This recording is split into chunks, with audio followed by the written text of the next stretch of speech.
तो हमारे पास है देखो द प्लाज्मा पैरामीटर्स, और यही आपके पास में आपको प्लाज्मा पैरामीटर में ही आपके पास एग्जाम में आता है कि कंडीशन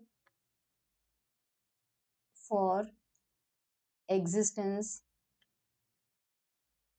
ऑफ प्लाज्मा, तो आपको सेम करना है, ठीक है, क्योंकि इसी के अंदर अपन कंडीशन पढ़ेंगे। The picture of device shielding is valid only if there are enough particle in the charge cloud. Shielding कब होगी? जब हमारे पास शील्ड करने के लिए इनफ नंबर में चार्ज पार्टिकल रहेंगे, ठीक है। We can compute the number ND of particles in a device per. जो क्लाउड बना था उस क्लाउड को अपन डिवाइस पेयर बोलते हैं। देखो, जो हमारे पास अंदर पॉजिटिव चार्ज था उसको प्रोटेक्ट करने के लिए मान लीजिए ये हमारे पास क्लाउड बना था, ठीक है, ये क्लाउड हमारे पास बना था।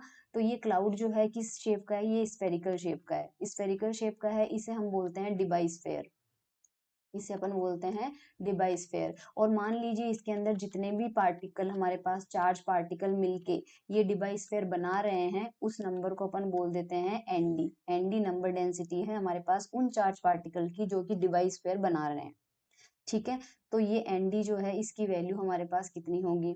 इसकी वैल्यू हमारे पास होगी N multiply by 4/3 pi lambda D cube. कैसे? मैं बताती हूँ। हमारे पास हमने अप्रोक्सीमेटेड इसकी जो लेंथ है वो कितनी मानी थी? Lambda D. सो अगर रेडियस लैम्डा डी है तो इसका वॉल्यूम जो है इस स्फेयर का, यानी डिवाइस स्फेयर का जो वॉल्यूम है वो कितना होता है? 4/3। स्फेयर का वॉल्यूम 4/3 पाई आर क्यूब होता है, तो 4/3 पाई लैम्डा डी क्यूब इसका वॉल्यूम हो जाएगा, करेक्ट। अब हमारे पास में मान लीजिए number of charge particle, number of charge particle per unit volume, unit volume में अगर मेरे पास n चार्ज पार्टिकल है तो 4/3 pi lambda D cube volume में कितने होंगे? n multiply by 4/3 pi lambda D cube. और ये मेरे पास डिवाइस पेयर के अंदर हो गए, और डिवाइस पेयर के अंदर जो नंबर ऑफ चार्ज पार्टिकल था उसे रिप्रेजेंट अपन किससे कर रहे थे? एनडी से। सो एनडी की वैल्यू कितनी हो गई? n multiply by 4/3 pi lambda D cube. तो ये एनडी वो पार्टिकल्स है जो कि डिवाइस पेयर बनाएंगे, ठीक है। इसकी वैल्यू जो आती है, सारे टर्म्स अगर आप यहाँ पे रखें, लेमडा लेमडा डी की वैल्यू यहाँ पे पुट करते हैं। लेमडा डी की वैल्यू जो ऊपर अपन ने निकाली है ये रही। लेमडा डी में आप ध्यान से देखें तो केवल टी टेम्परेचर को छोड़ दिया जाए तो बाकी सारे टर्म्स आप टी को छोड़ दिया जाए और एन को छोड़ दिया जाए, सो आपके पास के 4 पाई ई स्क्वायर ये सब कांस्टेंट है। So root of T by N आता है ना, रूट ऑफ, एक मिनट, लेमडा डी क्यूब, हाँ, तो वो वाली वैल्यू पुट करेंगे अगर अपन इसमें से सारे कांस्टेंट की वैल्यू पुट करते हैं तो 1380 T rest power 3/2 N rest power -1/2 कैसे है मैं बता देती हूँ। देखो लेमडा डी मैंने अभी भी बताया था, रूट टी अपॉन एन के डायरेक्टली प्रोपोर्शनल है।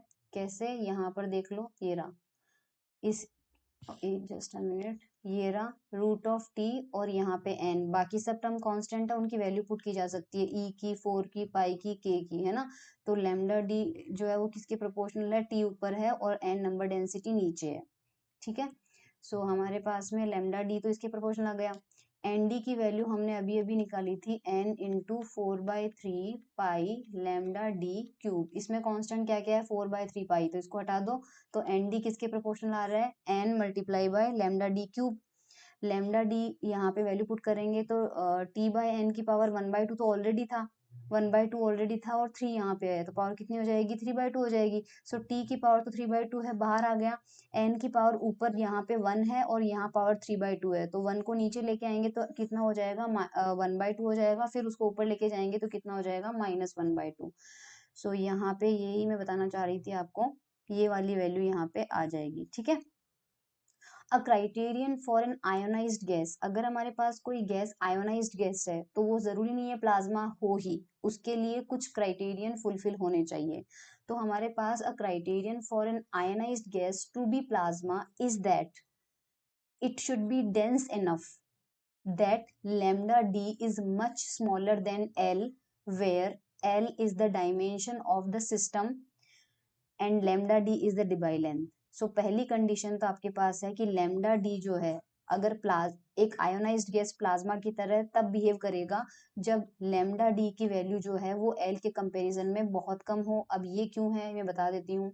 देखो हम ये चाहते हैं, सपोज आपके पास प्लाज्मा यहाँ तक फैला हुआ है, तो ये लेंथ मान लीजिए एल है, ठीक है, और यहाँ पे हमारे पास पॉजिटिव चार्ज था, उसको शील्ड करने के लिए ये क्लाउड बना, तो इसकी जो लेंथ है वो हमारे पास कितनी हो जाएगी, लैम्डा डी। अगर लैम्डा डी हमारे पास में एल के कंपैरिजन में बहुत छोटी हुई, तो बहुत सारे चार्ज जो हैं वो कंजस्टेड रहेंगे, बहुत पास पास में रहेंगे, क्योंकि लैम्डा डी बहुत छोटा है। अगर आप लैम्डा डी बहुत छोटा लोगे तो मान लीजिए आपके पास 50 पार्टिकल सिर्फ अवेलेबल है। अब 50 पार्टिकल को आपको इस वाले स्फेयर में रखना है, तो ऑब्वियसली वो बहुत पास पास रहेंगे, और अगर 50 पार्टिकल को आपको इस वाले स्फेयर में रखना होता तो वो बहुत दूर दूर रहते। अगर वो बहुत दूर दूर रहते तो यहाँ पर शील्डिंग अच्छी नहीं है, जबकि यहाँ पर शील्डिंग परफेक्ट है, क्योंकि वो पार्टिकल्स बहुत पास पास में हैं। इसलिए आयोनाइज्ड गैस के प्लाज्मा होने की पहली कंडीशन है कि जो डिबाई स्फेयर की आपके पास रेडियस है, मतलब डिबाई लेंथ जो है, वो प्लाज्मा की डायमेंशन यानी जहां तक आपका प्लाज्मा फैला हुआ है उस एक्चुअल प्लाज्मा की लेंथ के कंपैरिजन में बहुत कम होना चाहिए। ये पहली कंडीशन है। सेकेंड कंडीशन है हमारे पास, for collective behaviour it requires ND जो है वो 1 से बहुत ज्यादा होना चाहिए। अब एनडी जो है हमारे पास कौन सा था, एनडी वो नंबर ऑफ पार्ट, ध्यान रहे स्मॉल एन जो है वो तो पूरे प्लाज्मा में available charge particle per unit volume है, जबकि एनडी कौन से पार्टिकल थे, जो केवल डिवाइस स्फीयर में थे। अब डिवाइस स्फीयर के अंदर वही पार्टिकल है जो कि हमारे जो इलेक्ट्रिक फील्ड है उसको शील्ड कर रहे हैं, ये पार्टिकल ज्यादा से ज्यादा होने चाहिए, इसलिए एनडी की वैल्यू जो है वो हमारे पास 1 के कंपैरिजन में बहुत ज्यादा होनी चाहिए। सो एनडी बहुत बड़ा होना चाहिए। सेकेंड क्राइटेरिया कंडीशन ये हो जाएगी। थर्ड कंडीशन देखो, has to do with the collision, the weakly ionised gas in a jet exhaust. For example jet exhaust मतलब रॉकेट से जो गैस निकलती है, रॉकेट जब ऊपर जाता है तो पीछे से जो गैस निकलती है बेसिकली वो आयोनाइज्ड गैस होती है, लेकिन वो प्लाज्मा है या नहीं है वो हमें देखना पड़ेगा। So it does not qualify as a plasma, वो प्लाज्मा नहीं होता है, उसे हम आयोनाइज्ड गैस ही बोलते हैं। जो रॉकेट के ऊपर जाने से पीछे से गैसेस निकलती है, गर्म गैसेस होती है, उसमें आयोनाइज्ड गैस होती है, उसे प्लाज्मा क्यों नहीं कहते?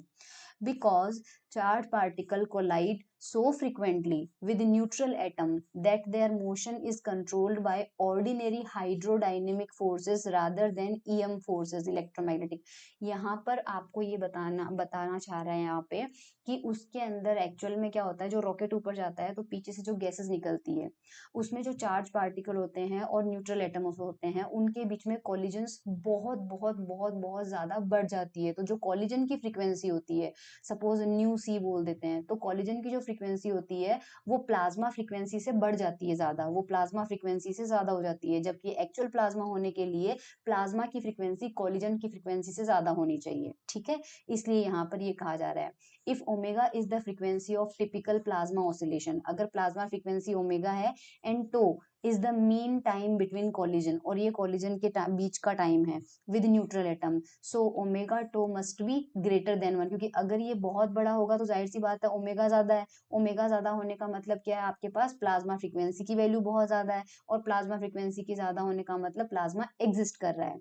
सो हमारे पास में तो कोई गैस है वो प्लाज्मा, तो हमारे पास कंडीशंस क्या है, प्लाज्मा के एग्जिस्ट करने के लिए 3 कंडीशन थ्योरी में भी मैंने बता दिया आपको, और अगर शॉर्ट में लिखना हो तो पहले हमने इसको देखा, lambda D should be very very less than the dimension of the plasma, number density of device pair should be very very greater than 1, and this omega 2 this term should be larger than n, so that collision की frequency जो है वो plasma की frequency से कम रहे। ये ही आपको देखो प्लाज्मा पैरामीटर में आता है तो भी आपको यही टॉपिक करके आना एग्जाम में, और अगर आता है कि explain the conditions of existence of plasma तो भी आपको यही टॉपिक उसमें लिख के आना है, ठीक है।